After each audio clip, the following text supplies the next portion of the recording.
Magandang gabi po sa inyo lahat. Andito po tayo sa programang Choco, the King of the Fry Kapatid. Ayon po sa mga pagsusuri ng aming manunuri, ang mga salarin daw po ay tumakbo sa kanilang kanto upang maghanap ng panibagong suspect. Ayon dito sa aming testigo na si Manton. po. Ay, nakita niya ang pinugutan ng ulo sa baba. Ito po ang pahayag ng aming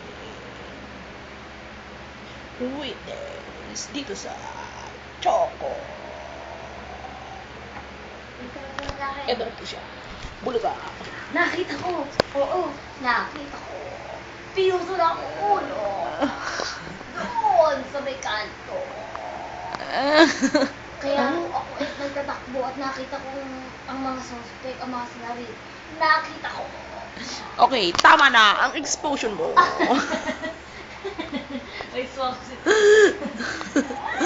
Tama na ang inyong exposure. Dahil po, ayon sa aming salaries at sa aming mga nakalap na ebidensya. Nang makita po ni Mano na tumatakbo ang mga taong doon sa kabilang kanto, ay may napansin siya. Kaya po, Kung nga rin, so yung nakita na namin, ang suspect. ngayon, kinakalap na lang po ng aming mga investigador ang mga ebidensya laban sa mga suspect. Dali ako, ito ebidensya. Ayon din po sa mga Ito taong ebidensya. yun. At ito na po ang nakalap na ebidensya. Tignan nyo pong mabuti at baka inyong makilala. Ito po ay ang Choco Report. Ayan po ang nakalap na ebidensya. Wah! Ina po siya pala ang payat na mamamatay. Siya po pala ang salarin.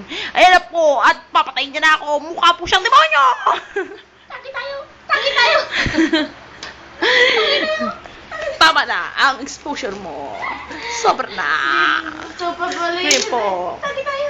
hanggang dito na lang po ang report. Ako po ay si Gas Balbas, nag-report mula sa programang Choco. Ito pa po ang isang suspect na payat. Ito po, tignan nyo pong mabuti at baka Ha? makita Manggaan. mo. Ito po. Manggaan. Ano? Tardong buwas. Sino sabi? Ayan po. Bakit daw? No. Pasok ako. Alas 6. Thank you. Buta ka tagal Bye. dun ah.